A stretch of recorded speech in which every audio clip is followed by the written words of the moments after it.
Oke ya teman-teman, selamat pagi semuanya.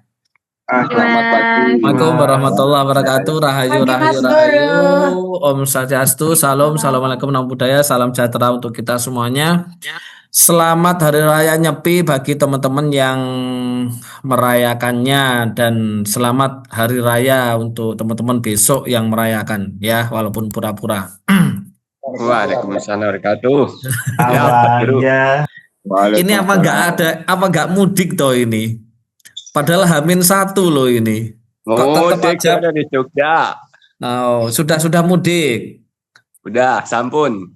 Oh, seumur hidup saya belum pernah merasakan mudik. Saya Wah, nggak itu pernah makanya merasakan itu. mudik karena hidup saya selalu dekat dengan emak saya. Wah, itu Hidup saya luar selalu dekat biasa. dengan emak saya.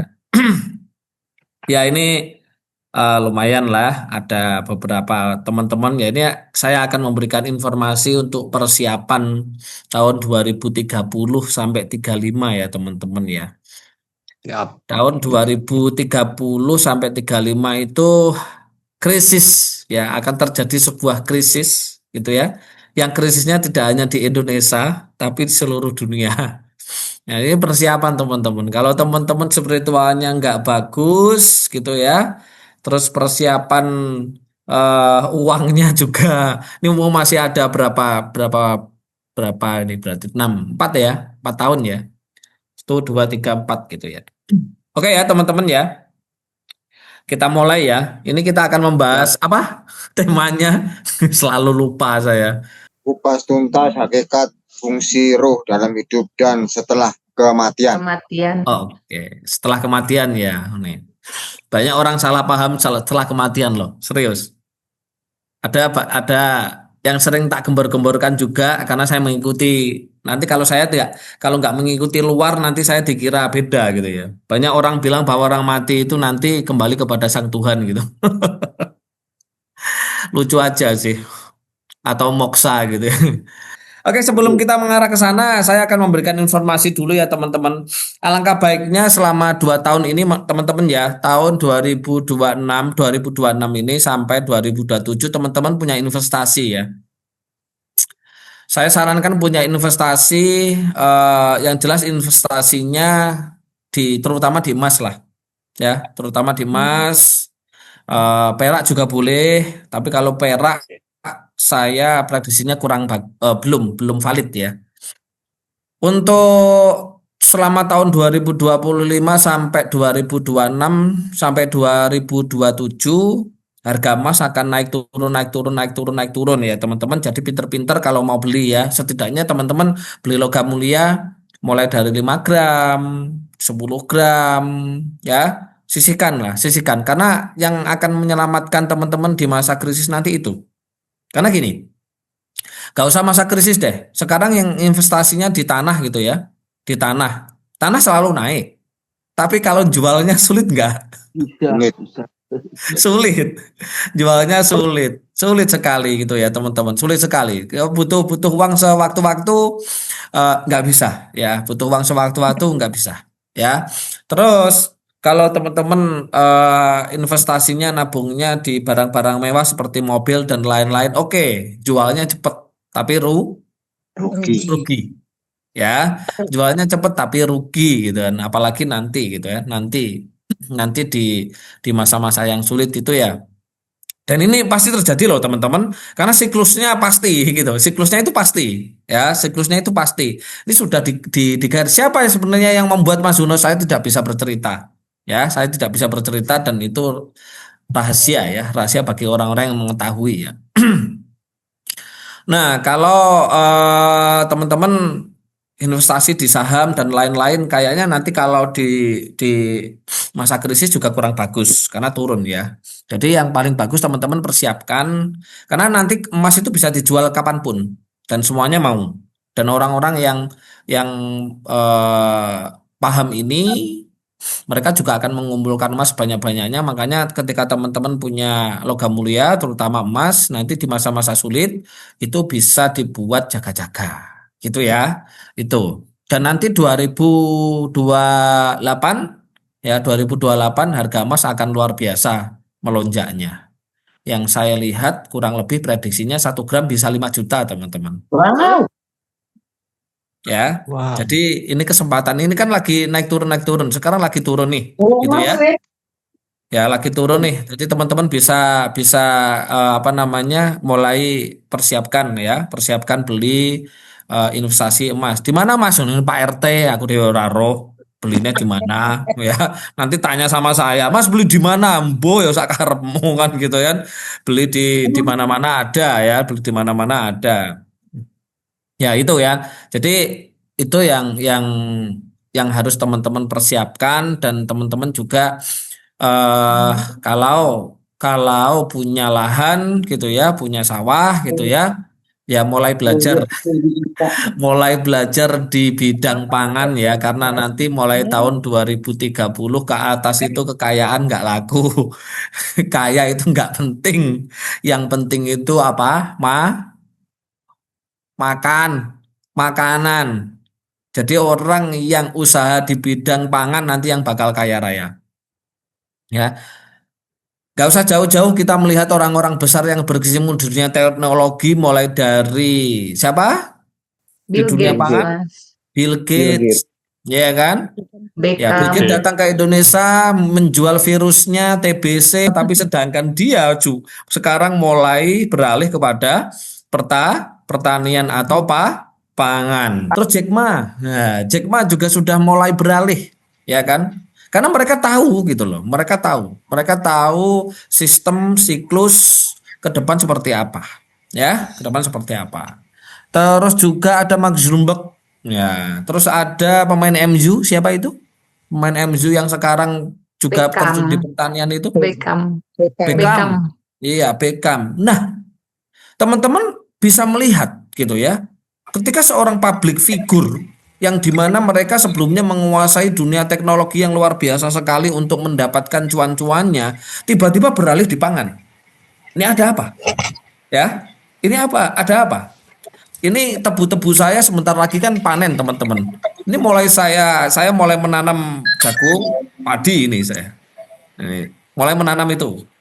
Kenapa? Karena tahu sendiri makanan sekarang sudah kena inflasi dan deflasi ya kan. Sudah mulai mahal-mahal banget kalau teman-teman tidak mempersiapkan mentalnya, spiritualnya, juga bekalnya. Wah, ini teman-teman bisa gulung tikar nanti. Akhirnya saya membahas kehidupan setelah mati. Lah inilah maksudnya. Nanti banyak yang mati nanti gitu. Kalau teman-teman nggak siap-siap. Makanya yang harus disiapkan teman-teman itu satu spiritualnya. Ya, kenapa kok saya mau bilang kepada teman-teman spiritual harus disiapkan? Karena hanya dengan berspiritual kita mampu mengenal, merasakan Tuhan yang ada di dalam diri kita. Karena yang memberikan kehidupan adalah Sang Tuhan. Kehidupan ya, bukan hidup ya. Kalau hidup udah otomatis tak tiapkan buku, udah otomatis kita diberikan. Tapi kehidupan, nah itu kehidupan yang nggak diberi. Ya, kehidupan ini seputar apa ya? Bekal hidup, sandang, pangan, papan dan lain-lain.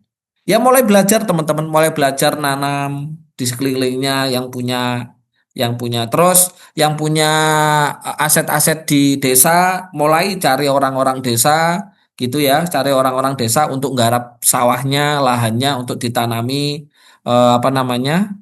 Ya, monggo untuk ditanami padi, jagung dan lain-lain ya. Karena untuk persiapan karena tahun 2026 ini cepat sekali loh. Baru aja kemarin kita RK laku upgrade ya kan. Sekarang sudah bulan berapa? Sudah mau menginjak bulan 4 loh bayangkan. Bener nggak? Semalam itu saya mengantarkan teman RK ke candi ya seperti biasa Candi Surawono, Candi Tegowangi gitu kan, ke petilasan-petilasan. Baru aja semalam nyampe rumah jam 2 gitu. Baru istirahat jeda udah bangun jam 8 tadi. Dalan dandap-dandap saya. Barusan saksir gitu. Ternyata sudah. Karena apa? Waktunya sangat cepat sekali.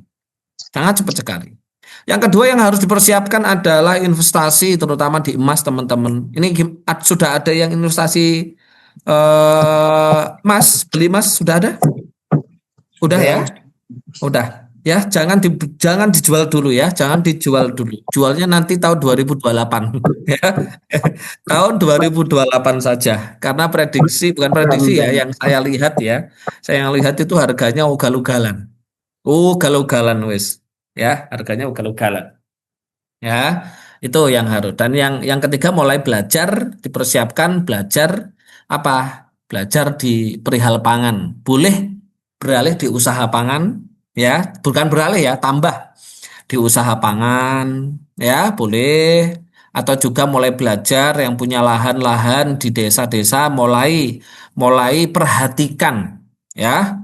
Karena nanti ada apa itu kalau pelajaran IPS itu yang orang kota mulai menyerbu desa. Kalau kalau kemarin-kemarin kan orang desa mencari uang ke kota, ya. Kalau nanti tahun 2030 itu mulai dari 2029 itu orang-orang banyak yang pergi ke desa. Ya, banyak yang pergi ke desa. Itu apa namanya ya? Lupa saya. Dulu pelajaran MTS itu. Urbanisasi. Ya, benar. Kata Mas Nasir Urbanisasi, urbanisasi. Mas Kebalikannya. Nasir. urbanisasi dari desa ke kota. Urbanisasi dari desa ke kota. Urbanisasi ya itu namanya ya. Kalau dari kota ke desa nggak tahu Mas. Kalau desa ke kota ya urbanisasi. Oh, berarti Mas Nasir keliru berarti. Ya wis gak usah ngomong istilah-istilah itu. Intinya banyak yang pindah lah. Wis intinya banyak yang pindah wis ngono ae lah. Makanya dari awal-awal ya teman-teman yang datang ke rumah saya itu selalu tak iming-iming, ayo pindah ke desa aja. Itu sebenarnya ada maksud saya sebenarnya. Karena saya tidak ngomongin ini kan gitu kan. Tidak ngomongin ini. Pindah aja ke Pare enak kan gitu kan. Harga murah kan gitu. Masa nasi pecel 3.000 kan gitu. Nasi pecel 3.000, 4.000, 5.000. Iya, semalam itu Mas Irawan itu tak pulang-pulang dari Candi tak ajak makan di warung pecel itu ya. 4 orang habis 40 itu lunggumun. Padahal itu termasuk mahal. Itu loh heran. Padahal termasuk mahal. Biasanya apa? 3 orang cuman habis 20.000. Ini 4.000. Nah, itu ya. Nasi Padang sebungkus. Apa? Di Jakarta nasi Padang sebungkus itu Mas. Nasi Padang sebungkus ya. Makanya Ya. nggak usah hidup di Jakarta. Ya, Pindah nggak usah hidup di Jakarta, nggak usah hidup di kota, hidup aja di desa, mulai bertani. Nanti itu yang ya ingat kata-kata saya ya. Zaman dulu ya. Ini saya ingat banget kakak saya ya. Kakak saya itu kayanya dari bertani. Ya, kayaknya dari bertani, bisa bangun rumah besar, bisa beli mobil, bisa beli aset-aset itu semua dari bertani. Bertaninya bawang merah pada waktu itu. Nah, untuk sekarang bertani nggak mungkin bisa kaya. Nggak mungkin. Ya, untuk kemarin-kemarin sampai di tahun 2028 ya 2028 itu untuk kaya 2028 ke atas kalau mau kaya bertani. Karena nanti saya juga akan mempersiapkan diri saya untuk bertani. Saya sudah beli banyak lahan pertanian. Saya akan bertani karena yang punya uang dan yang bisa bertahan hidup adalah petani gitu. Ketika makanan tidak dijual maksudnya kurang apa namanya, permintaan terlalu banyak tapi demand-nya banyak sekali tapi nganunya sedikit. Nah, setidaknya saya punya beras sendiri, punya jagung sendiri, punya lombok sendiri, punya bawang sendiri gitu. Nah, ini ya teman-teman ya. Ya, ini boleh dipercaya, boleh enggak, monggo silakan bebas ya. Nggak saman bilang Mas Yunus gedabrus tapi somben tenan rasa no gue ya. Kan no. Ya, lah iya, serius. Serius, ini beneran serius ya. Oke, yang kalau teman-teman nyimpen uang gitu ya, nah uangnya kena apa namanya inflasi, nilainya tuh turun ya, nilainya turun. Sekarang aja 100.000 sudah jadi berapa nilainya itu? Sekitar berapa? 93. Kalau di 93.000 gitu. Jadi uang 100.000 nilainya sudah turun berapa itu berarti? 6.000 ya.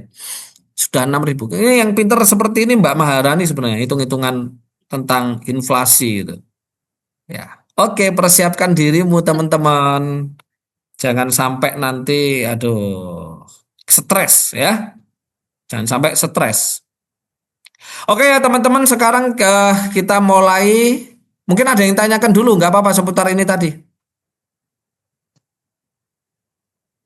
Seputar tiga tempat yang harus dipersiapkan, tiga poin ya. 3 poin: spiritual, fisiknya yaitu investasi logam mulia, dan mulai melirik di Bertani. usaha bidang pangan ya teman-teman. Bidang pangan. Kalau bertani kopi sawit recommended gak Mas? Ya itu kan bahan pangan recommended. Karena secanggih apapun teknologi, sepinter apapun manusia masih butuh yang namanya Makanan. makanan dan makan. Kalau perikanan Mas, wis merasa ditekoni sapa-apa sing kena dipangan dadi yek gitu ya, dadi tai iku berarti bahan pangan ngono lho ya. Ya. Oh, nanti Mas lek usaha batu bisa bisa dimakan, tapi nggak bisa berubah dari jadi itu ya nggak usah ditanyakan. Pokoknya sing bisa dimakan ya itu berarti usaha bidang makanan gitu. Yes. Yes. Ya, Kemudian ya silakan yang mau tanya dulu. Mas Julus mau tanya. Iya ya, silahkan.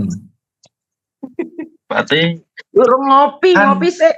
kan berubah apa dari kehidupan sekarang berarti pindah ke zaman dahulu. Zaman Logikanya dahulu. berarti gitu ya Mas. Nah itu kan urusan makan, bertani. Lah sekarang kan kehidupannya modern, pokoknya berubah ke kayak zaman dahulu. Berubah gimana ya ndak toh? Enggak kehidupannya, bertani, berkebun kayak gitu. Kan nggak harus bertani. Itu passion Iya, saja. ngomong.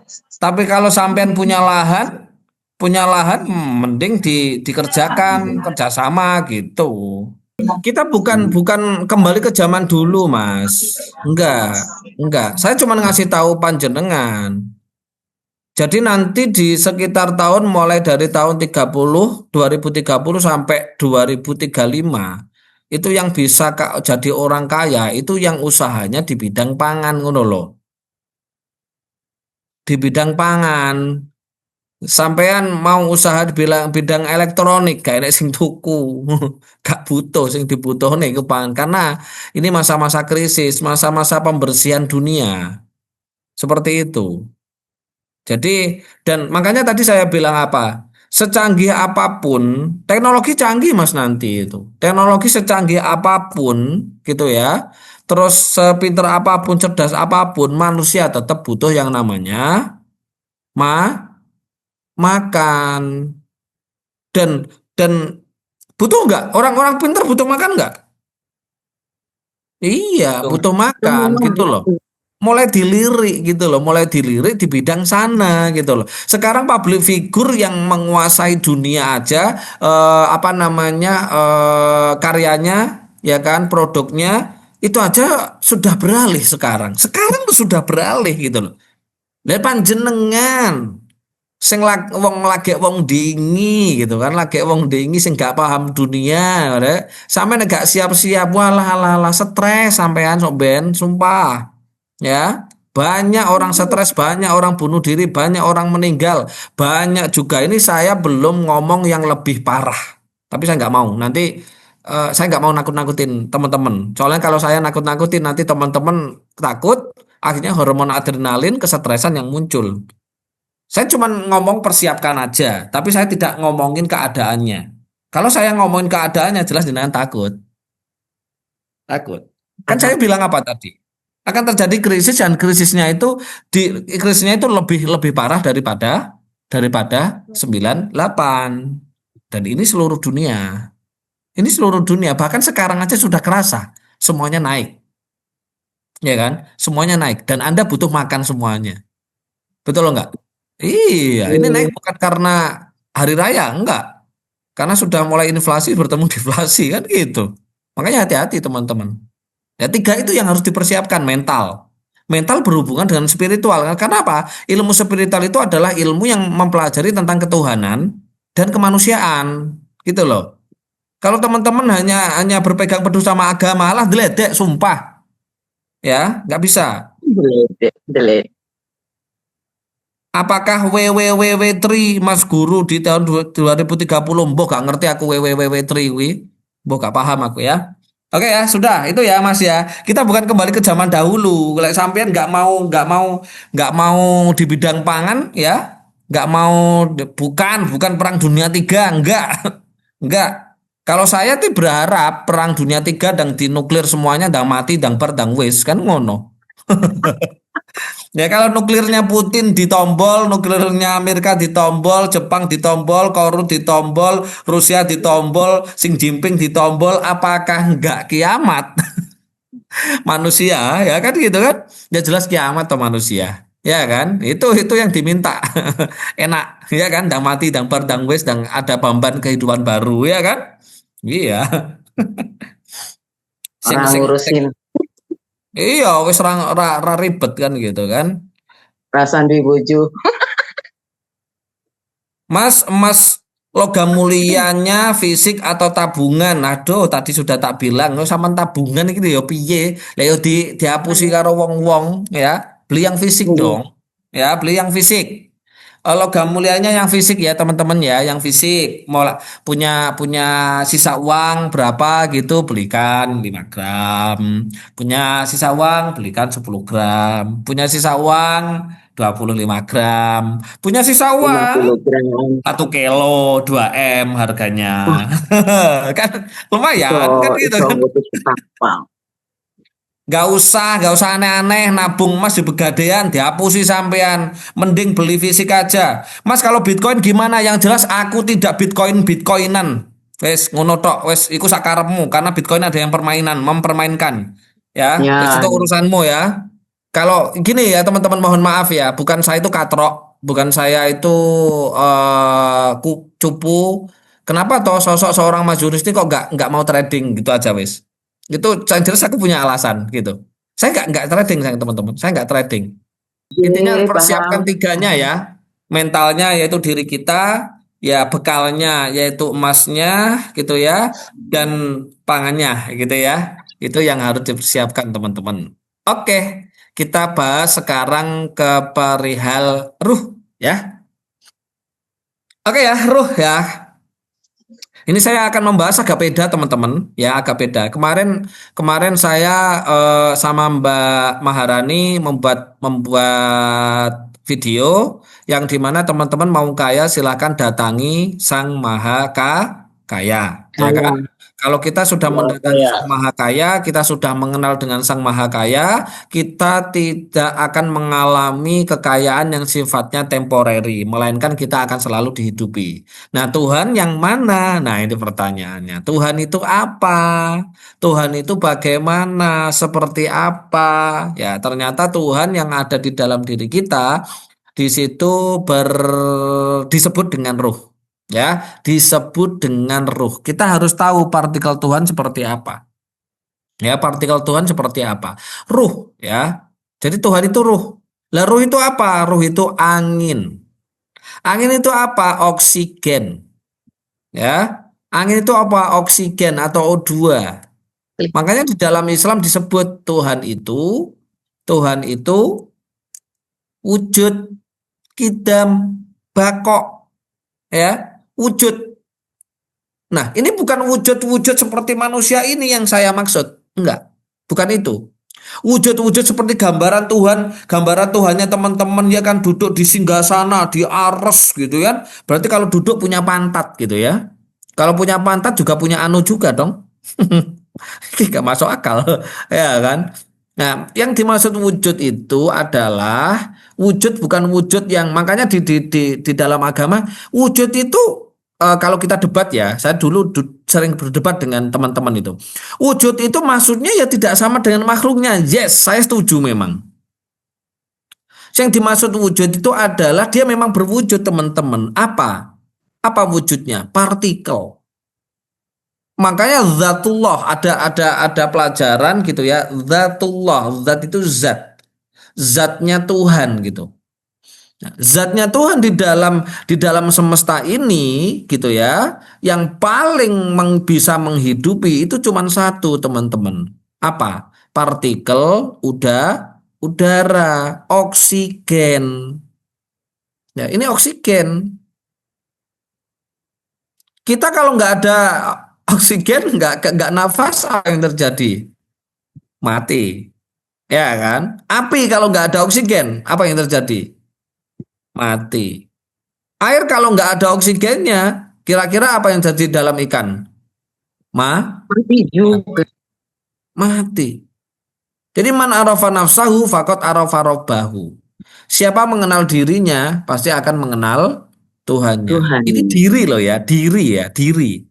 Bukan man arafa manusianya, anas, bukan. Man arafa nasu faqad arafa rabbahu, bukan. Nah, ini banyak sekali orang salah paham. Ya. Diri itu beda dengan manusia. Diri itu beda dengan nafas, raga. Diri itu beda dengan itu. Yang dimaksud diri itu adalah roh. Gitu. Diri itu roh, diriku. Ya rohnya Tuhan. Lah rohnya Tuhan itu apa? Ya oksigen. Jadi Tuhan dalam menghidupi diri kita itu pakai partikel udara, teman-teman.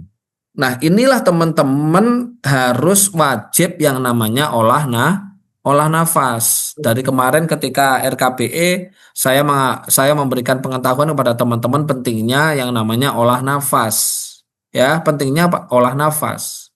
Nah, olah nafas itu polanya tergantung teman-teman. Kalau hidupnya teman-teman mau hidupnya mulia, sejahtera, derajatnya naik dan lain-lain, ya teman-teman harus olah nafas.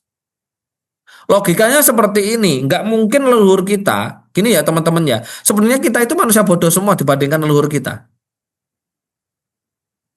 Dunia zaman dahulu itu canggih, teman-teman.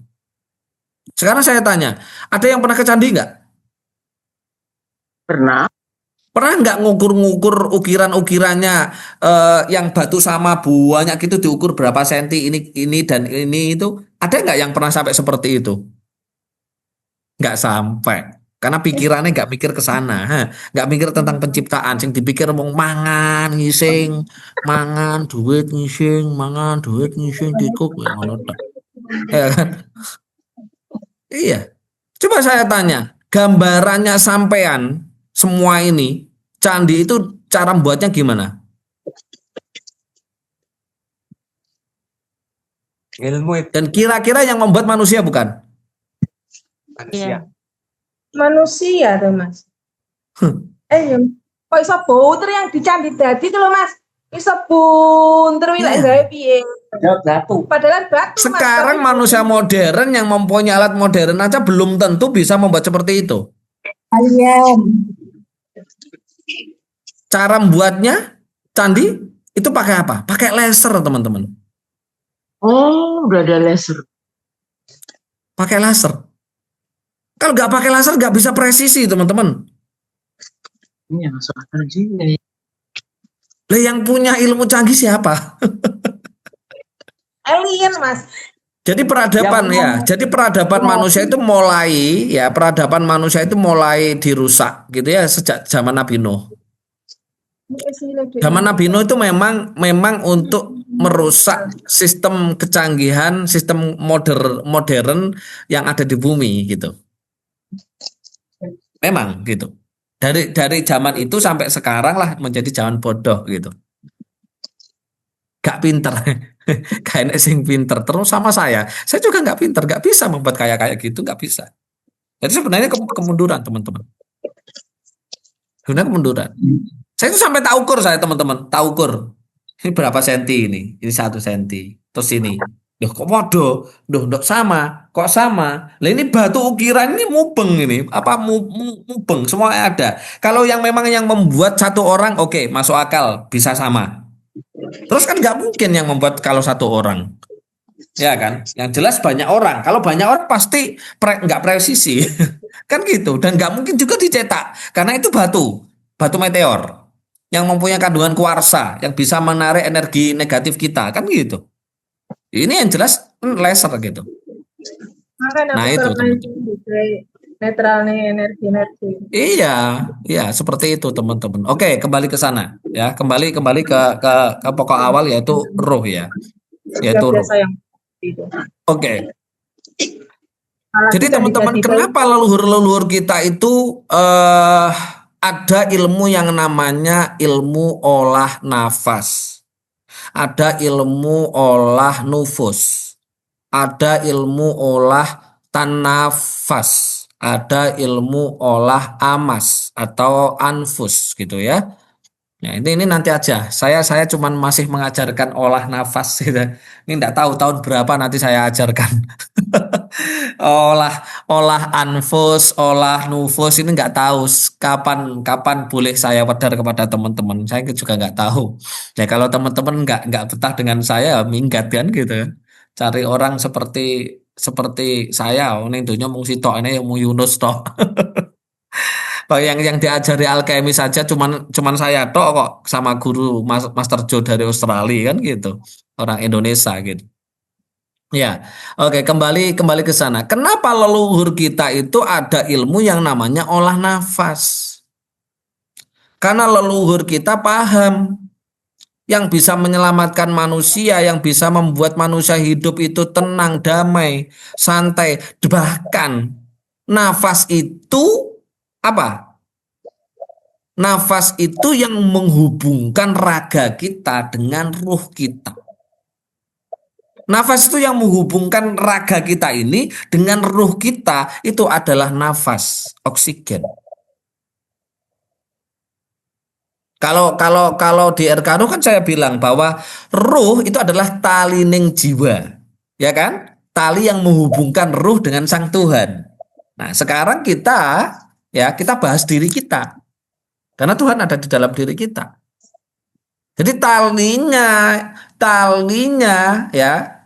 raga dan ruh talinya raga dan ruh itu adalah nafas.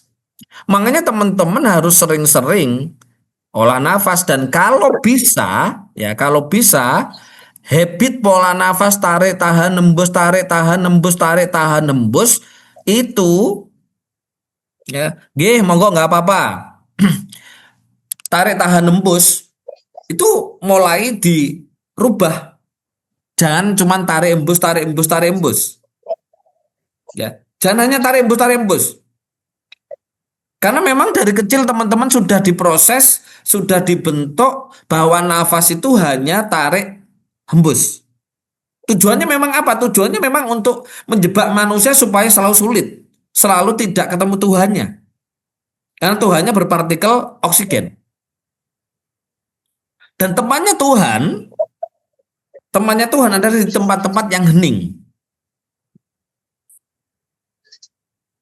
Tempatnya Tuhan itu di tempat-tempat hening, teman-teman. Makanya kenapa para rosi, para rasul, para pegawat dan lain-lain datang ke mana?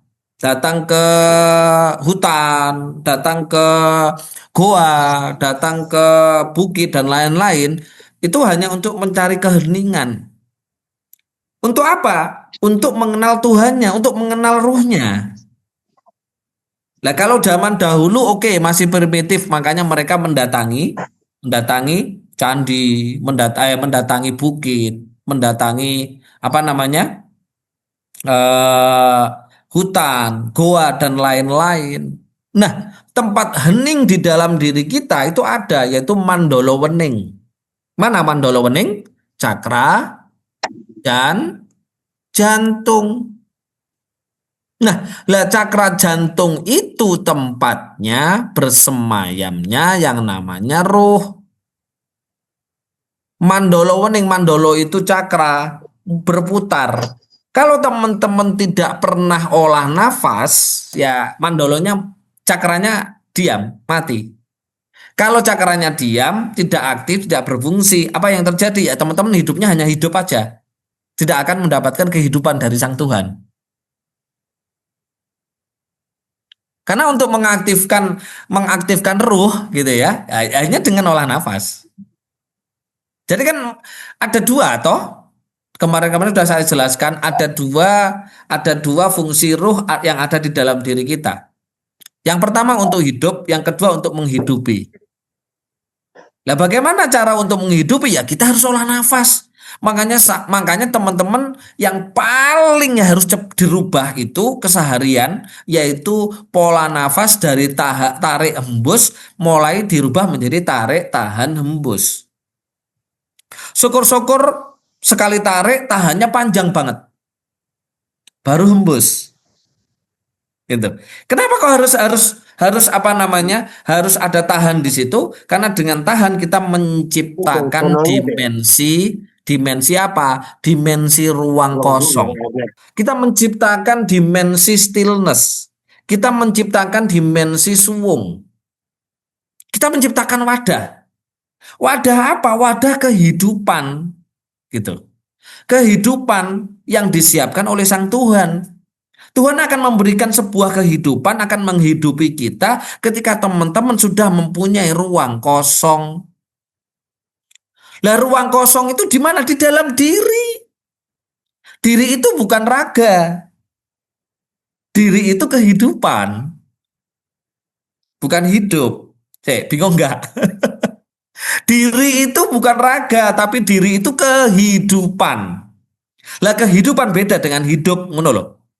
Bingung nggak teman-teman? Nggak bingung ya? Nggak ya? Oke, kalau nggak bingung, oke kita lanjut. Makanya penting sekali yang namanya olah nafas.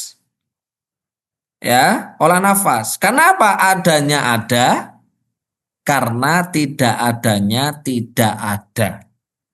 Adanya ada karena tidak adanya tidak ada. Kalau teman-teman mau mengadakan ada apa Mas Yunus? Ya terserah. Mau ada uang kek, emas kek, mau apa kek gitu kan. Baik yang fisik maupun non fisik ya teman-teman harus mempunyai ruang yang kosong gitu. Lah ruang kosong itu ada di mana? Di dalam diri. Bagaimana cara membuat ruang kosong itu, ruang suung, stillness dan lain-lain ya dengan yang merubah pola nafas.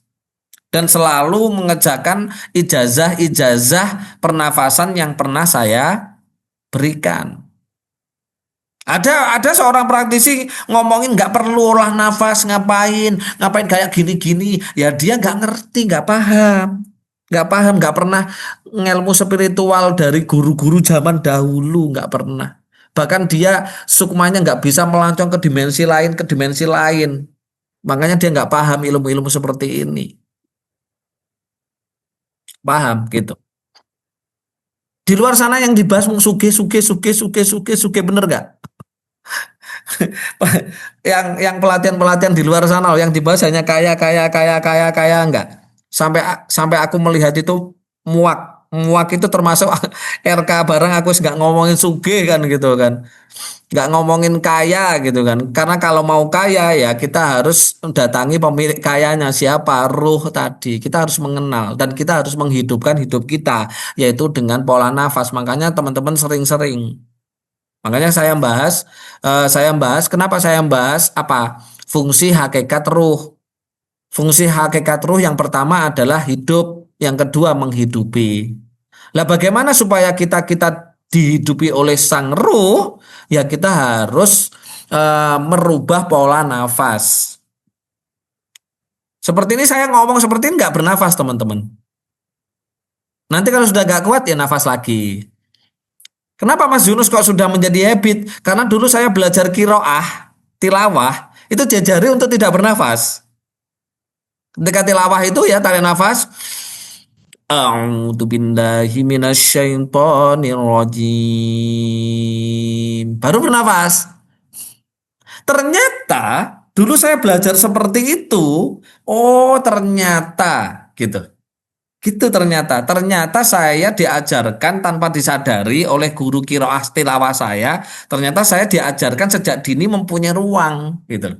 Ruang apa? Ruang kosong, ruang suung di dalam diri saya. Makanya saya banyak sekali diisi kehidupan oleh Sang Tuhan. Baik itu bentuk materi, kecerdasan, ide, pemahaman, pengetahuan, dan lain-lain.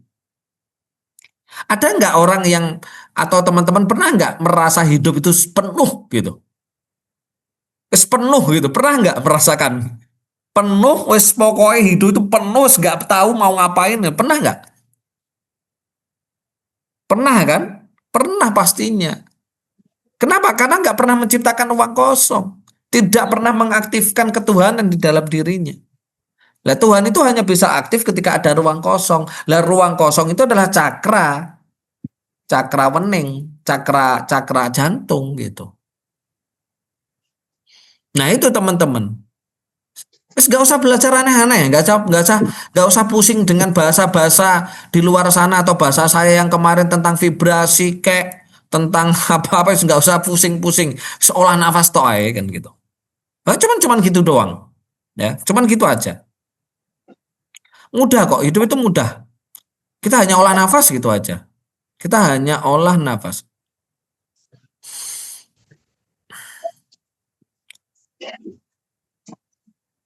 Nah, jadi fungsi ruh di dalam hidup manusia itu cuman ada 2. Itu ya. Jadi untuk hidup dan menghidupi. Nah, bagaimana cara untuk menghidupi diri kita? Ya kita harus melaksanakan ilmu leluhur kita yang namanya olah nafas. Banyak sekali saya sudah memberikan ijazah olah nafas kepada teman-teman. Silahkan dipraktekkan sendiri sesering mungkin. Karena orang yang bisa survive nanti di tahun 2030 sampai 35 ke atas adalah orang-orang yang sudah bestie dengan Sang Tuhan. Karena apa? Hidupnya akan ditunjukkan, dibimbing oleh ruhnya sendiri. Jadi dibimbing oleh Tuhan sendiri gitu. Itu. Makanya teman-teman harus kenali ruhnya. Oke, bisa dipahami dari sini? Nah, selanjutnya oleh diomongi. Setelah ya aku mesti moco loh ngene iki. Setelah 3 tahun lebih RKBR karo rezeki saya stabil dan keuangan naik sakarepmu. Ya, sakarepmu. Wes pokoknya gak usah ngetik nih ya. Nanti aku malah baca loh. Ya, wes pokoknya dinikmati aja. Ya, dinikmati aja. Ya. Oke.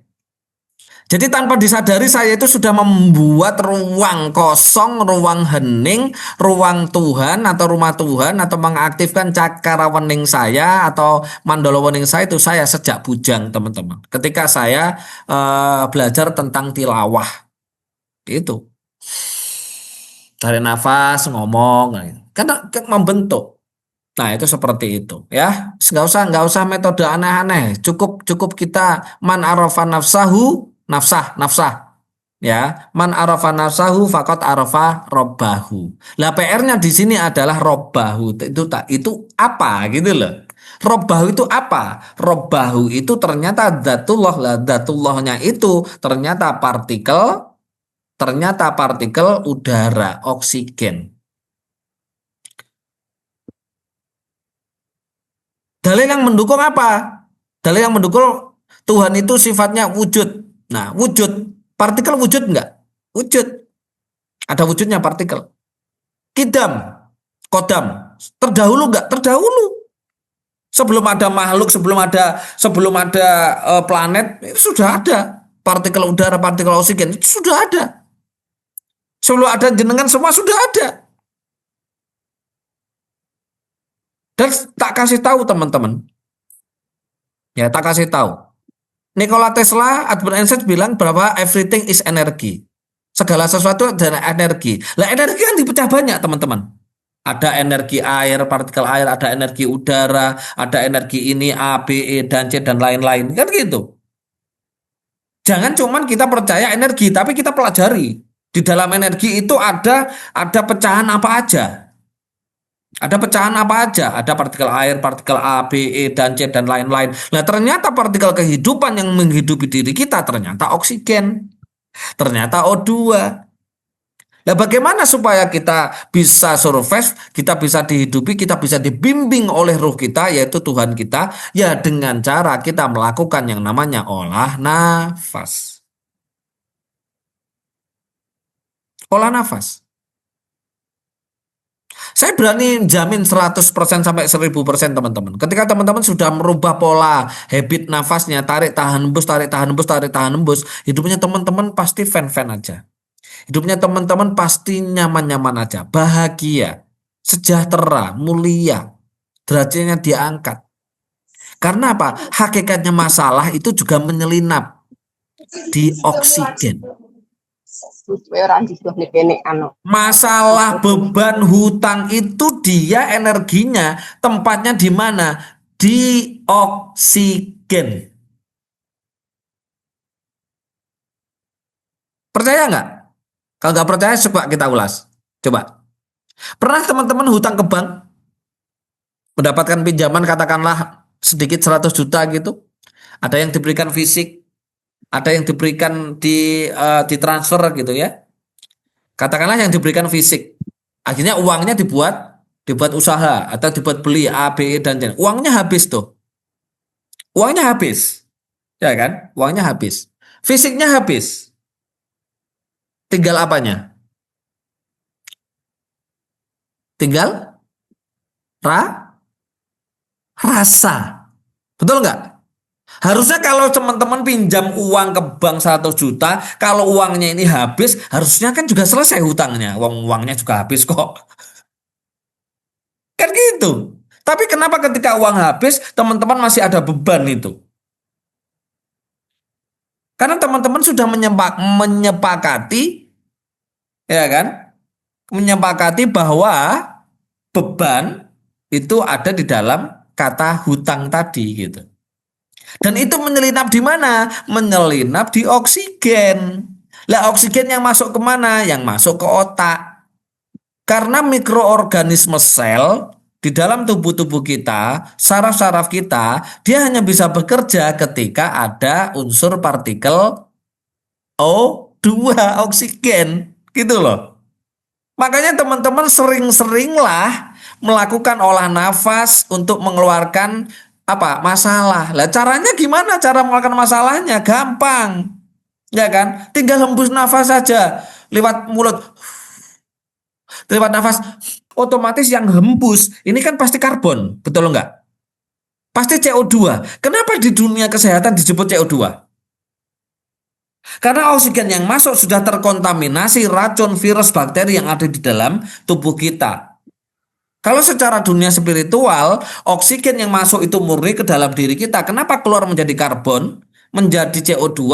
Karena sudah terkontaminasi rasa negatif, rasa masalah.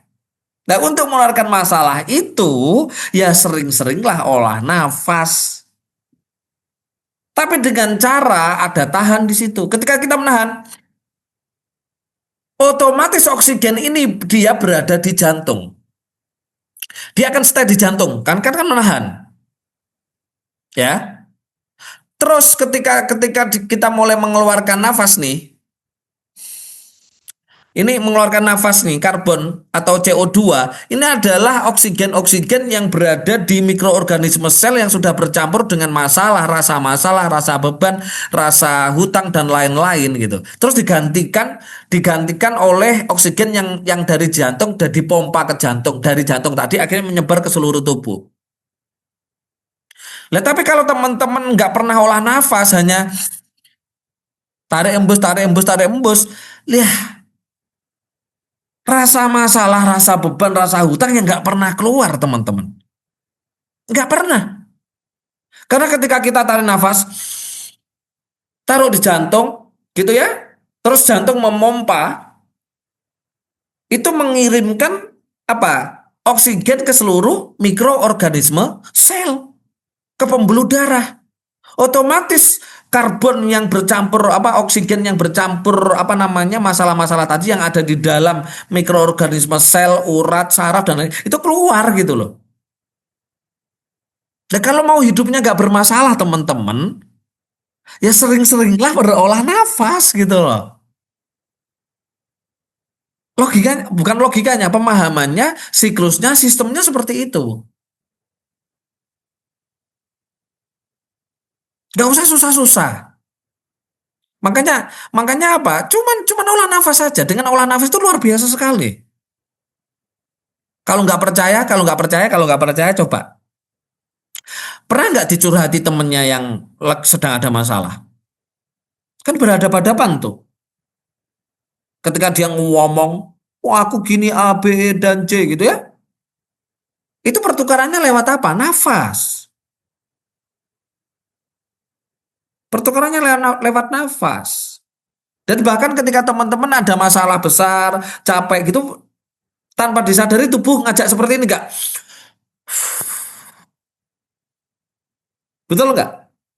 Bahkan nggak ada masalah, nggak ada apa-apa, tiba-tiba struktur organ tubuh kita tiba-tiba mengajak tarik nafas panjang dan keluar nafas panjang. Bener nggak? Iya, karena tubuh kita paham butuh oksigen besar. Karena oksigen yang di dalam tubuh kita sudah banyak masalah, terkontaminasi oleh masalah. Lah cara mengurangkan masalah bagaimana? Dengan cara cuman gitu aja. Lah tapi kebanyakan teman-teman kan gini, kalau ingat masalah, ingat hutang, itu dinikmati gitu loh. Ngapain gitu loh? Jangan dinikmati. Ya enggak? Betul enggak? Dinikmati enggak kalau sedang ingat masalahnya?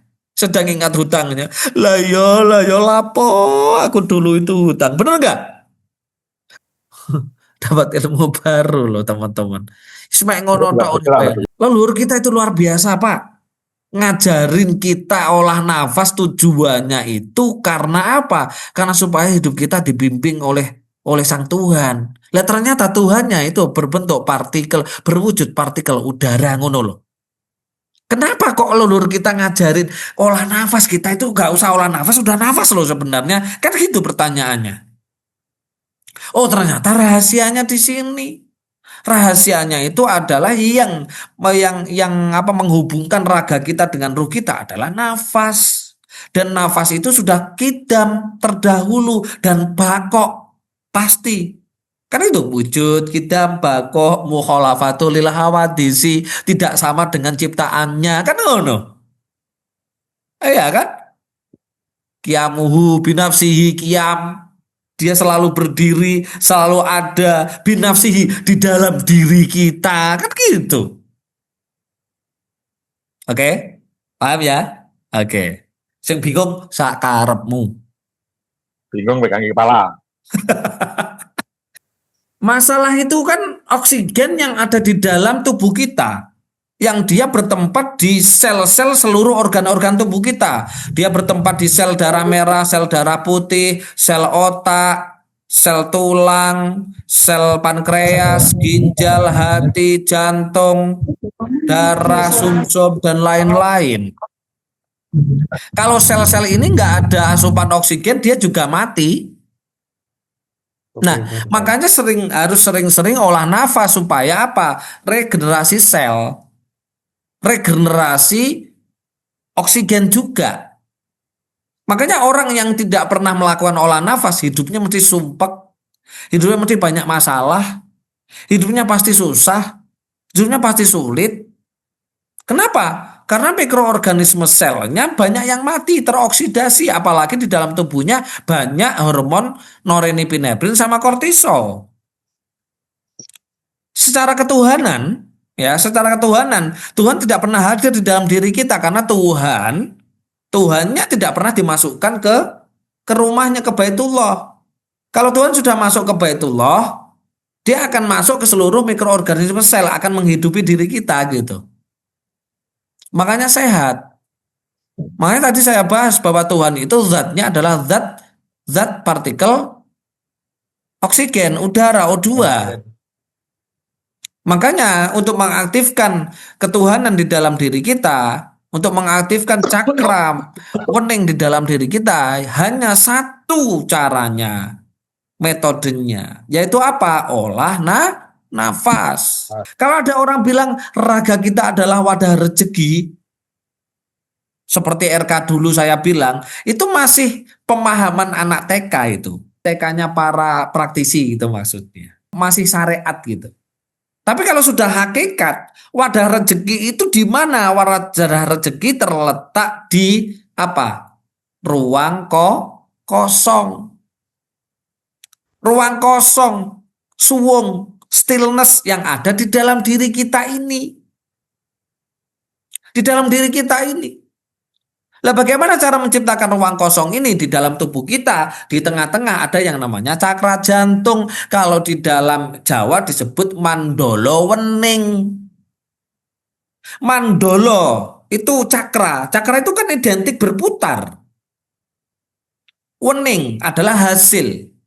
Hasil dari berputarnya muncullah keheningan di dalam diri kita. Hasil dari aktifnya cakra muncullah wadah kosong. Makanya teman-teman harus ada tarik, tahan, hembus. Tahan ini untuk menciptakan yang namanya dimensi ruang. Ruang apa? Ruang stillness, ruang kosong. Ruang yang diisi Tuhan tok. Ketika Tuhan sudah mengisi ruang kosong itu, teman-teman baru mendapatkan yang namanya kehidupan. Sandang, pangan, papan, kecerdasan, kepintaran, kesaktian, dan lain-lain di sini. Makanya wadah dari kehidupan itu adalah keheningan. Nah, keheningan ada di dalam jantung kita. Makanya disebut mandolo wening. Begitu ya. Oke, bisa dipahami? Ya. Tambah testimoni lagi, Mas. Mau testimoni, silakan. Boleh, bagus. Ini seperjalanan ikut RK per 1 tahun terakhir mungkin atau bahkan 2 tahun terakhir ini seolah saya bisa merasakan energi orang lain. Misal ketika silaturahmi atau apa ketemu orang ya di samping ketika ketemu orang ada di samping orang tersebut. Aku rasanya sombong, wah ruwet wong itu. Ya. Bagus toh. Bertemu orang lain yang beda orang. Ada yang rasanya, enak temen. Iya. Ada yang bener. Kenapa seperti itu? Karena energinya. Karena kan dia mengeluarkan nafas toh. Ya. Dia mengeluarkan nafas. Dan nafas itulah sampean merasakan. Begitu. Akhirnya apa? Kita bisa merasakan seseorang seperti itu gitu. Oke ya, teman-teman ya. Jadi gini. Oh, hidup itu ya bercanda tok ngene iki lho enak. Ya kan, wa ma hayatud dunya illa laibu walahun pokoknya. Kehidupan di dunia tidak lain hanya permainan dan senda gurau. Melok pelatihan kok serius-serius. Ya kan? Yo Mas, awet enom kula nggih. Nah, ngono ae ya kan. Wis to dijamin. Monggo. Dijamin Monggo, lanjut, rambut Mas. bawah nggak bakalan hitam, wis toh. Putih terus kalau nggak bercanda. Oke ya, oke teman-teman. Jadi sekarang gini, ada kehidupan. Kenapa sih di Jawa, di spiritual Nusantara itu disebut beda dengan di agama? Kalau di agama manusia itu disebut mati, ya mati. Tapi kalau di spiritual Jawa, di spiritual Nusantara, manusia yang meninggal dunia disebut kehidupan setelah mati. Loh, lah Pak, orang mati itu hidup? Ya tentunya iya dong. Wong yang menghidupi diri kita ini ruh kok. Raga ini cuman apa? Cuman alat. Seperti layaknya bensin, mobil. Mobil ini kalau nggak dikasih BBM, ya mobil ini ya nggak bisa jalan. Mau di starter model apapun ya mati. Ya mati. Tapi ketika diberikan BBM, diberikan Pertamax gitu kan, di starter ya hidup. Hidup. Nah, apakah di luar sana tidak ada kehidupan si bensin? Ada. Jadi orang meninggal dunia itu bukan mati teman-teman, tapi dia masih hidup. Dia mempunyai kehidupan sendiri. Makanya kenapa orang meninggal dunia nggak pernah balik? Ya kan? Karena kehidupan setelah mati itu enak. Kehidupan setelah mati itu enak. Malah hakikat bimbingan itu malah ada setelah kehidupan setelah mati. Ya. Jadi ini pengalaman saya yang pernah bercerita kan. Saya pernah bercerita, cuman ada cerita yang tidak saya ceritakan memang. Saya pernah bercerita melancong ke dunia ruh, gitu kan? Pernah ya, melancong ke dunia ruh dengan guru saya ya kan. Tapi saya mau melancong ke dunia ruh itu sudah nggak bisa lagi. Jadi seperti ini teman-teman. Jadi sebelum ke puncaknya, ya ke puncaknya tempat, gitu ya, tempat ruh kita, gitu ya. Ruh kita ini nanti tempatnya itu ada bimbingan. Jadi manusia-manusia yang hidupnya di dunia itu masih banyak dosa, masih banyak karmanya. Ketika dia meninggal dunia, dia itu berlapis-lapis. Ketika masih di dunia, dia akan dibimbing.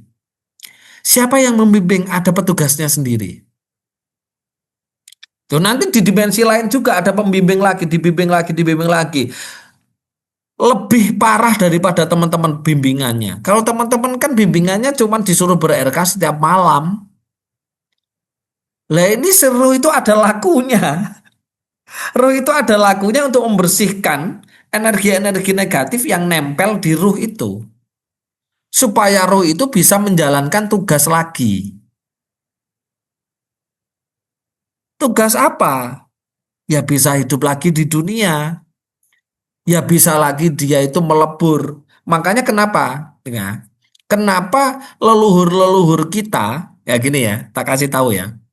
Mulai dari orang tua kita, mbah kita, gitu ya, buyut kita, canggah, wereng, dan lain-lain, atau leluhur-leluhur Nusantara seperti raja-raja di Nusantara. Kenapa ketika kita mau kembali menyambungkan dengan leluhur-leluhur kita, kalau memang leluhur-leluhur kita itu sudah kembali kepada Sang Tuhan, ya kembali lagi lah, Tuhan itu berbentuk apa?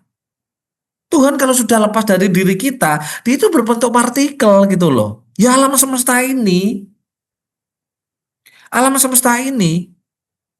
Dan ruh kita yang sudah pernah masuk ke cetakan, gitu ya, masuk ke cetakan, dia ketika keluar, ya dia bentuknya ya cetakan kita. Nah, cetakan kita disitulah kita akan dibimbing oleh petugasnya. Jadi ada petugas. Kalau di agama disebut malaikat. Jadi petugas itu akan membimbing ruhnya teman-teman, gitu ya, ruhnya teman-teman untuk membersihkan dirinya, diri ruh, itu dari terkontaminasinya energi-energi negatif. Sehingga dia bisa menjalankan kehidupan setelah mati. Ada saya punya Pak Lek ya, nah almarhum. Saudara-saudara mak saya itu nomor satu ya, nomor satu. Menganggap dia itu gila teman-teman. Karena apa? Dia selalu bilang sama saudara-saudaranya, aku kalau kangen sama bekmu, maksudnya bojone, istrinya, itu selalu tak panggil dia datang loh. Kita ngobrol loh, gitu. Itu seperti itu teman-teman. Nah dulu saya menganggap kan di teori agama itu teori agama tuh ruh kan sudah moksa, ruh kan sudah kembali kepada Sang Tuhan. Nah kenapa kok bisa dikembali lagi? Wah ini ngarang wong iki. Dia mesti jin iki sing dipanggil. Kan gitu. Dan orang saudara-saudaranya selalu menganggap Pak Lekmu wis gendeng. Tapi ketika saya paham seperti ini dan saya mempelajari, saya memancong ke dunia, dimensinya orang-orang meninggal, ya, dimensinya orang-orang meninggal, dimensi itu kayak sekolah teman-teman. Jadi ada apa ya? Kayak kelompok-kelompok gitu, ada kayak kelas-kelas dan ada pembimbingnya. Sampai nanti dia akan diberikan tugas lagi turun ke dunia gitu. Makanya ada kehidupan setelah mati. Jadi orang mati itu bukan nggak ada. Ada. Makanya inilah pentingnya kita menyambungkan dengan leluhur kita. Kalau panjenengan orang Jawa terus menganggap leluhurnya panjenengan itu wong Arab. Setiap hari yang dikirim Arab. Yang Kristen yang dikirim Vatikan, tawasul kepada orang-orang di Vatikan, yang Yahudi dan gitu, panjenengan putus. Karena ruh-ruh yang sudah dibimbing oleh petugasnya tadi itu juga diberikan pemahaman, diberikan tugas untuk membantu anak cucunya.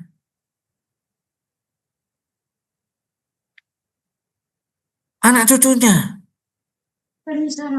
Itu seperti itu, teman-teman. Makanya teman-teman ketika durhaka, ya durhaka sama leluhur tanah Jawa, leluhur tanah Batak, tanah Kalimantan, ya tidak mengakui, tidak menguri-nguri budaya leluhurnya. Ya leluhurnya panjenengan mulai dari embab orang tuanya, mbahnya, buyutnya, canggah, wereng, udek, siwur dan lain-lain, nggak akan pernah bantu teman-teman, nggak disengkuyung gitu lah. Nggak disengkuyung, sengkuyung itu nggak dibantu, nggak di backup hidupnya, nggak disambungkan. Makanya pentingnya panjenengan menyambung lagi dengan leluhurnya seperti karena apa?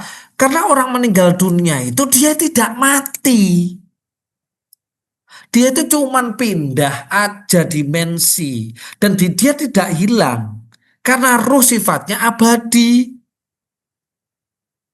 Ruh itu sifatnya abadi.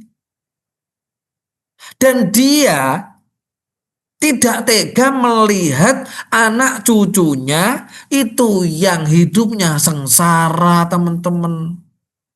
Tapi sayangnya teman-teman menganggap leluhurnya bukan orang Jawa, adat budaya leluhur daerahnya masing-masing dibilang syirik, dibilang sesat, khurafat, kafir dan lain-lain. Itu. Akhirnya apa yang terjadi? Ya teman-teman durhaka dengan leluhurnya. Ya ketika durhaka dengan leluhurnya nggak pernah memakai budaya leluhurnya, yang terjadi leluhur tidak akan pernah membantu kita. Karena Tuhan itu membantu kehidupan kita itu dengan menggunakan berbagai macam. Makanya tidak pernah aku menciptakan tapi kami. Makanya di Al-Quran selalu menggunakan kata kami.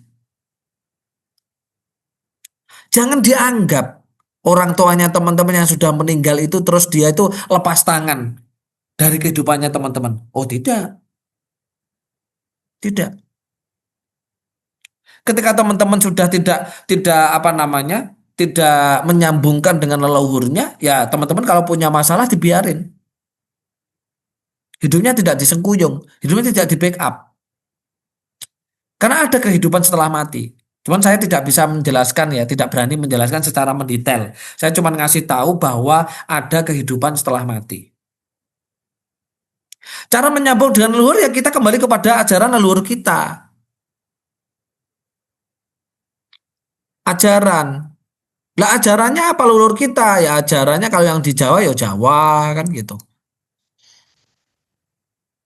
Makanya mohon maaf yang masih imannya ya ini yang masih imannya itu iman kepada negara lain, ya ini yang termasuk putus dengan leluhur. Makanya perlu disambungkan lagi. Memang makanya paling susah hidup di Konoha ini, paling susah teman-teman. Kenapa? Ketika kita kembali kepada leluhur kita dicap apa? Sesat. Dicap kafir. Kok pancet tanya caranya gimana? Wes dibilangi kita kembali kepada leluhur kita piye, kan gitu kan? Gitu. Kalau teman-teman masih menyambungkan imannya, keyakinannya, kepercayaannya terhadap negara lain, ya di situ putus. Gitu. Makanya Arab jadi negara besar. Cina menjadi negara besar. Tahu nggak Cina itu malah leluhurnya luar biasa itu. Ya kan? Foto-fotonya orang tuanya, mbah-mbahnya dan lain-lain ya kan, di Vietnam juga gitu, di Thailand juga gitu, di Korea juga gitu, di tempat lain. Itu ada boro-boro teman-teman. Fotonya mbae ra enek kan gitu kan. Dikasih energi aja nggak pernah, dinyalain dupa juga nggak pernah, kan gitu. Kalau kalau teman-teman ke Vietnam ya kemarin ya, yang ikut ke Vietnam ada nggak di sini? Ada nggak yang kemarin ikut ke Vietnam itu? Jadi di hotel gitu ya, di hotel gitu ya, di hotel terus di toko gitu ya. Di situ ada leluhur. Jadi nama leluhur-leluhurnya gitu. Ketika leluhurnya sukanya bir ya udah yang ditaruh di situ bir gitu. Tapi kalau menurut akal logika gitu ya, yuk gak mungkin toh makan bir gini. Gak mungkin toh makan apel. Gak mungkin toh makan ini. Tak kasih tahu teman-teman. Ya, ini nggak usah jauh-jauh aja. Ketika ada nyadran, nyadran atau bersih desa, ya ada kan, ya. Di situ kan ada tumpeng tuh, ada tumpeng, ada ingkung, ada tetek bengek. Coba makan, pasti sepo rasanya. Tahu sepo? Tahu sepo? Sepo itu hambar, rasanya hambar. Nggak ada rasanya. Kenapa? Karena energinya tumpeng tadi sudah diambil sama leluhur kita. Makanya tidak heran orang Cina kesukaannya apa? Sukanya mobil. Mobilnya dipendem. Dan teman-teman coba juga lihat ya, dilihat di Cina yang di Hanoi itu ya, di Hanoi itu mengirimkan doa kepada orang tuanya itu beli ke kuil uang. Jadi uang untuk dibakar, untuk mengirimkan bekal. Kenapa? Karena memang di sana ada kehidupan. Makanya leluhur kita bilang apa? Kehidupan setelah mati, bukan hidup setelah mati loh ya. Bukan hidup setelah mati, ini beda loh ya. Tapi ada kehidupan setelah mati. Berarti kalau kehidupan berarti kan melibatkan komponen banyak, betul nggak? Loh iya. Dan orang Jawa kita, ya orang Jawa kita sudah diajarin. Setiap hari kematiannya orang tua kita, oke, kita disuruh suguh. Ada kopi di situ, ada pisang di situ, ada sego golong, nasi bulat, ya kan? Ada teh di situ, ada rokok di situ yang suka ngerokok. Pernah nggak lihat seperti ini? Pernah nggak? Pernah kan? Iya, karena karena orang meninggal dunia itu masih hidup. Dan yang dibutuhkan dia adalah energi gitu. Energi. Makanya ketika kita suguh, coba habis kopi yang habis kita suguhkan. Sehari semalam ditaruh di rumah. Kan ada lilinnya juga, ada ubliknya juga di situ. Itu coba makan deh. Kopinya coba diminum deh. Rasanya pasti Hambar. hambar. Kenapa kok hambar? Karena sudah diminum bapak kita. Sudah diminum mbah kita. Kalau kita menyambungkan lagi dengan mbah kita dengan ajaran-ajaran seperti itu, hidup kita disengkuyung, teman-teman. Hidup kita dibantu oleh siapa? Dan ruh itu tidak terbatas kekuatannya. Karena tidak ada raga.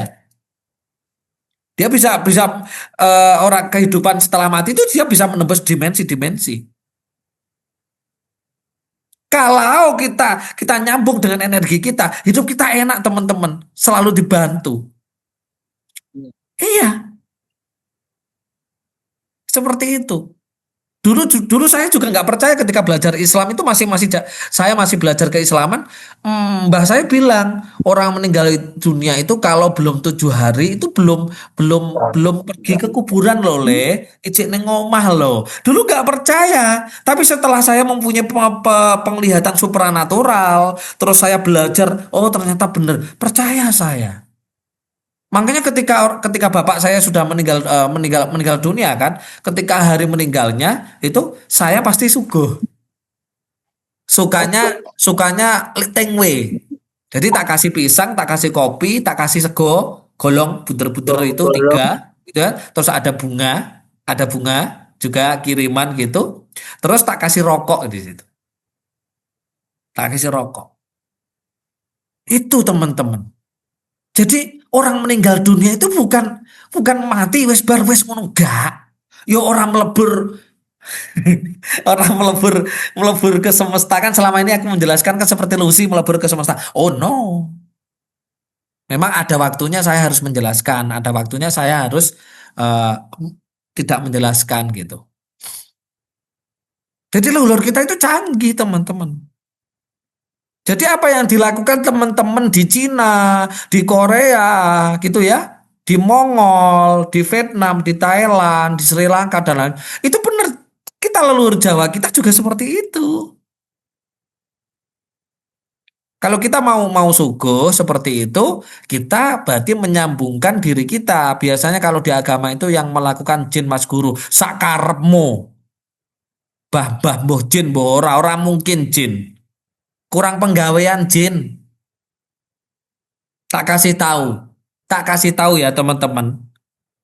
Lucifer, jin, Baphomet, iblis, Eprit, Baal itu mengambil energi manusia ketika manusia sedih, khawatir, stres, bingung. Pengetahuan sampean salah, Mas. Mereka makanannya adalah energi negatif manusia. Makanya apa? Di dalam agama diceritakan jin selalu apa? Mengajak ke hal-hal negatif. Kenapa? Karena ketika teman-teman negatif, itulah makanannya, itulah energinya. Tapi kalau leluhur kita, makanannya, energinya ya seperti kita. Ya makanan. Cuman bedanya dia tidak makan fisiknya, dia cuman ngambil energinya. Makanya tadi saya bilang apa? Ketika benda-benda tadi, makanan-makanan tadi yang dibuat suguh gitu ya, itu habis dimakan rasanya hambar. Makanya kenapa di Al-Quran disebut ya ayyuhalladzina amanuku anfusakum wa ahlikum naro. Kenapa ada ayat itu? Hei orang-orang yang beriman, ini khusus orang beriman loh. Ya, jagalah dirimu dan keluargamu dari api. Kenapa? Karena api itu dimanai jin gitu loh. Kesukaan jin, makanya jin terbuat dari apa? Api. Gitu loh. Jadi jangan dikira ketika sampean sumpek rumpek gitu loh. Sumpek rumpek gitu ya. Terus sampean kalau terus berdramatisasi dinikmati, jin itu seneng loh teman-teman. Dia mendapat asupan gizi loh teman-teman. Makanya tadi teman-teman tak bilang, ketika teman-teman ingat hutangnya, ingat masalahnya, segera lepaskan nafasnya. Supaya tidak mengambil energi diri kita jin datang gitu loh.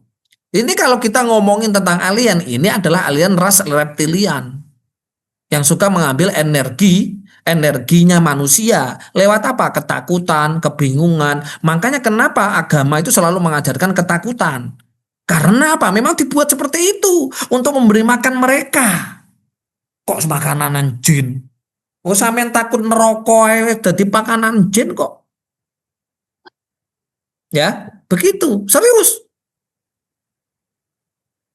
Mana sambung lagi ke mbah-mbahnya? Cari itu hari kematiannya, suguh gitu, disuguhi, ya kan? Ya lah umumnya wong Jawa coba ada cara suguh. Jinnya suka makan energi kegelisahan orang-orang yang selalu pengen tawaf di Arab. Ya, ojo terlalu jujur Mas Aldi. Mas Aldi ini terlalu jujur. Ini kalau nanti ngomongin agama bahaya Mas. Mas Guru kalau suguh itu kan ada sisanya, ya. Ada sisanya gimana? Ya panganan dewi kono. Mana tadi ada yang betul, bapaknya suami saya dulu waktu meninggal jasadnya udah dimakamkan. Lah kok masih ada yang melihat? Ini yang melihat orang yang sama sekali belum pernah lihat bapak saya, suami saya. Habis keluar dari kamar mandi bilang kok ada bapak rambut putih ndak keluar-keluar dari rumah ikut menyambut tamu. Ibu Murta bilang, "Renek bapak rambut putih Mas niku sing sedo." Ketika orang yang melihat tadi langsung keluar dari rumah dan nyebat sambil setengah ndak percaya. Iya, karena orang meninggal itu ada kehidupannya sendiri. Dan juga masih butuh makan.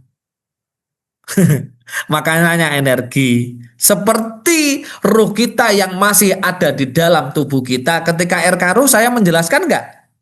Makanannya ruh apa? Ya kan? Karena ruh kita masih nempel di badan kita. Makanannya ruh kita yaitu ilmu pengetahuan. Energi ilmu pengetahuan. Karena masih ada di raga.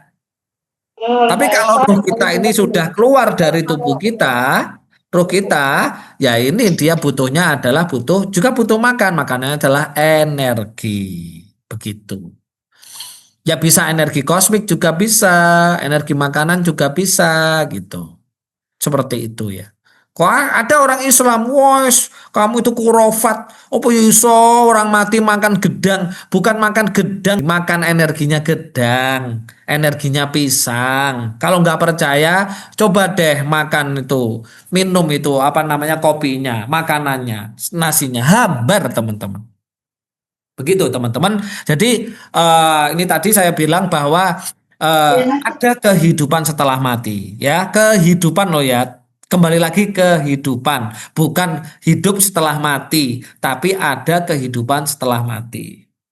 Dan leluhur-leluhur kita itu selalu sedih ketika melihat anak cucunya itu hidupnya sengsara, miskin, mau membantu tidak bisa. Kenapa? Karena energinya tidak sama.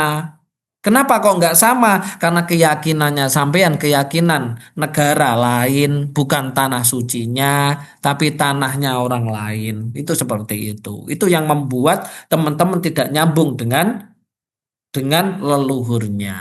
Itu seperti itu. Assalamualaikum Mas, saya mau tanya. Ya, silakan. Tadi Mas bilang apa? Kalau kita dari Tanah Jawa, kita ikut leluhur Tanah Jawa. Tapi sekarang saya bukan berasal dari Tanah Jawa, yaitu dari Sumatera. Tapi saya ikut ajaran dari Mas Yunus, yaitu ajaran leluhur Jawa. Bagaimana koneksinya itu Mas? Bukan Jawa sebenarnya Nusantara, Bu. Oh, Nusantara tadi Mas bilang kalau di Tanah Jawa, Jawa gitu. Oh, Nusantara, ya oke. Ya kan di Korea, di Cina, di Vietnam, di Thailand, di Anu kan juga sama seperti ini. Ada suguh juga. Iya. Iya kan? Iya. Di Bali coba teman-teman Bali ketika sembahyang ada nggak makanan-makanan itu? Coba ketika kita kemarin yang ikut RK Laku, ya kan? Ada nggak makanan-makanan itu? Ya kan? Ada. Ya karena itu untuk leluhur kita gitu. Iya. Oke, Ya silakan Mbak terima kasih, Mas. Mbak Maharani. Mas, saya mau nanya Mas. Oh Mbak Maharani ganti cowok atau sekarang? Iya, iya. Ya saya kan nyuruhnya Mbak Maharani ini. Oh iya, Mas. iya Mas. Ya silakan. Pasti dari cewek nih. Dulunya cowok Mas. Mas, mau tanya, tadi kan kata Mas Guru kalau misalnya mau ngirim energi ke leluhur, tapi kitanya udah pakai agama impor, ya nggak bisa gitu kan? Nah, Bukan nggak misalnya bisa, ya putus. putus ya, maksudnya. Nah, ini kalau kebalikannya Mas, leluhurnya pakai agama-agama impor, kitanya udah kembali ke Nusantara. Apakah mereka di kehidupan setelah kematian itu mereka tersadar akan Ya. kembali ke Iya. Nusantara, Iya. terus jadi terhubung, atau gimana Mas? Jadi kehidupan setelah mati itu nggak ada agama, Oke. Oh, gitu. ya. Kehidupan setelah mati itu nggak ada agama, teman-teman. Ini hanya hubungan sebatas ruh saja antara ruh yang masih di dunia dan ruh yang sudah di lain dimensi seperti itu. Tapi kalau teman-teman masih memakai label, ya teman-teman nggak bisa nyambung. Karena label-label tadi itu memutuskan, ya kan, ajarannya juga memutuskan dengan leluhur dan lain-lain. Kan gitu. Makanya kan bukan Jawa ya, Indonesia, Nusantara ini kan gitu.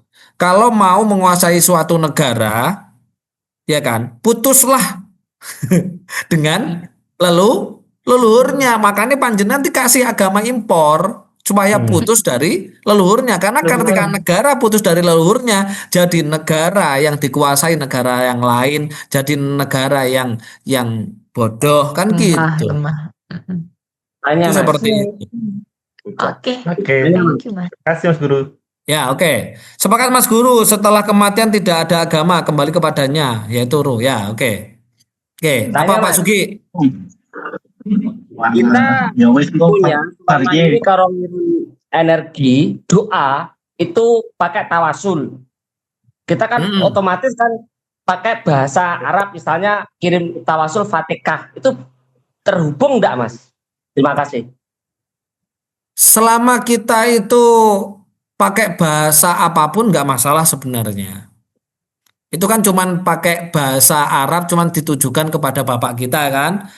Ya, sama aja, terhubung juga.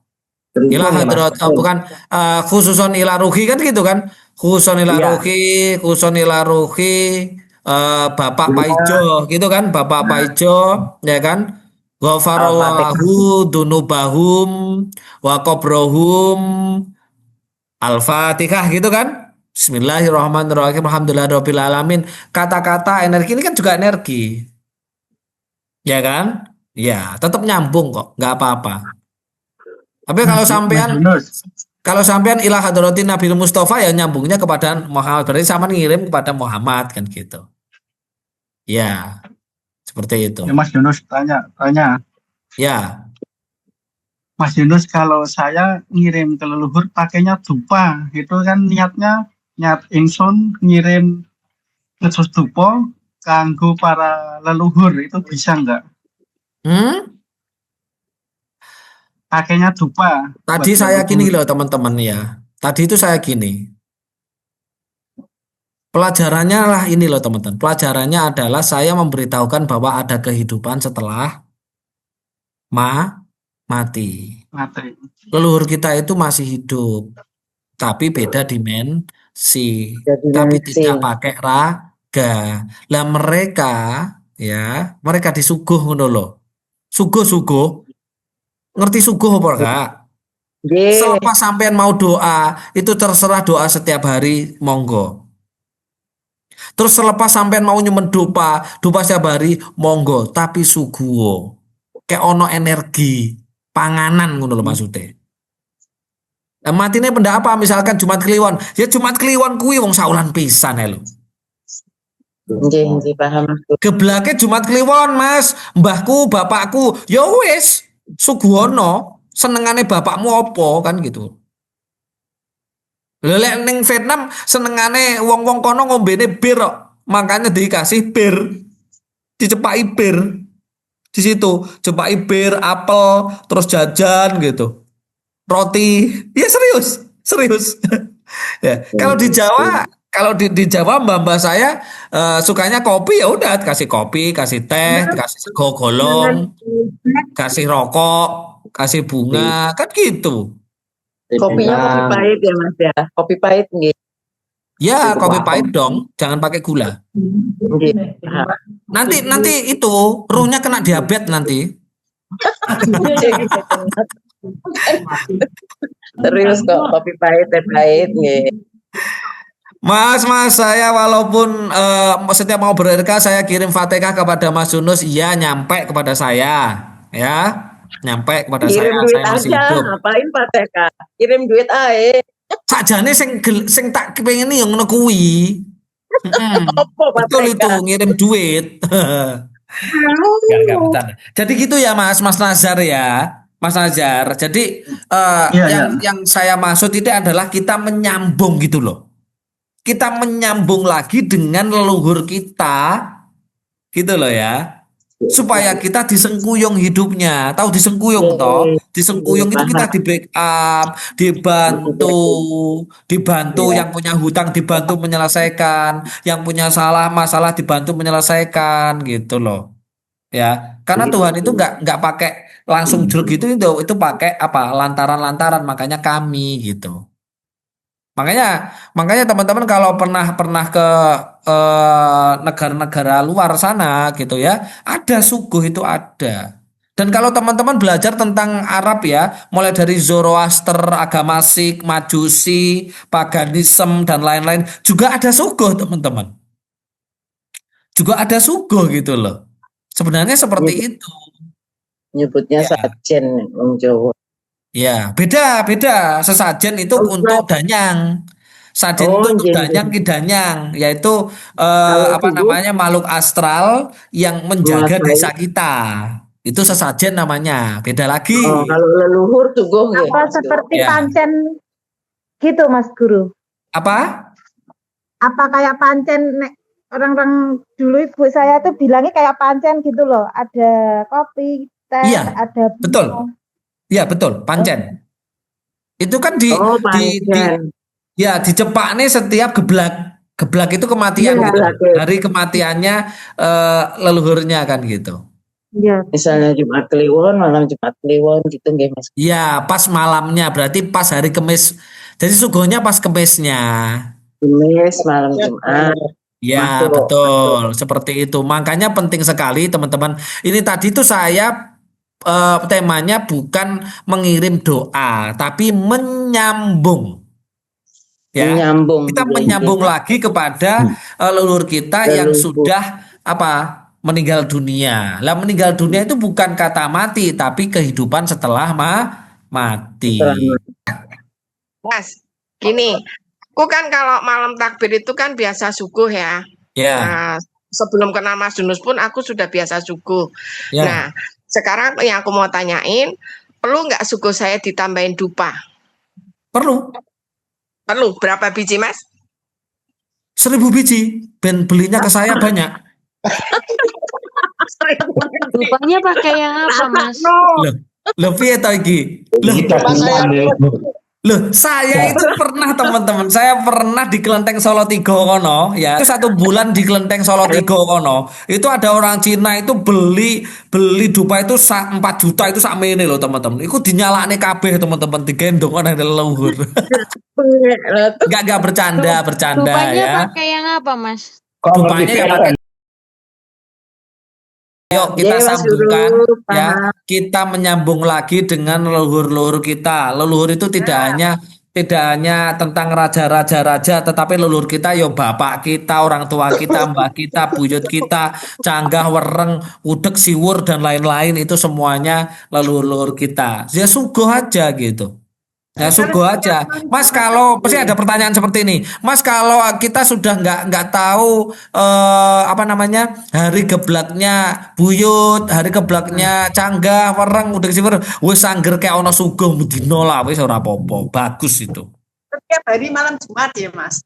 Boleh setiap hari malam Jumat dengan niat ini untuk suguh leluhur saya, wis ngono ya gak apa-apa, bagus itu. Ya, oke ya, wis lek. Seperti ini ya, karena sudah jam 11.07 menit, jadi waktunya saya undur diri. Teman-teman, terima kasih.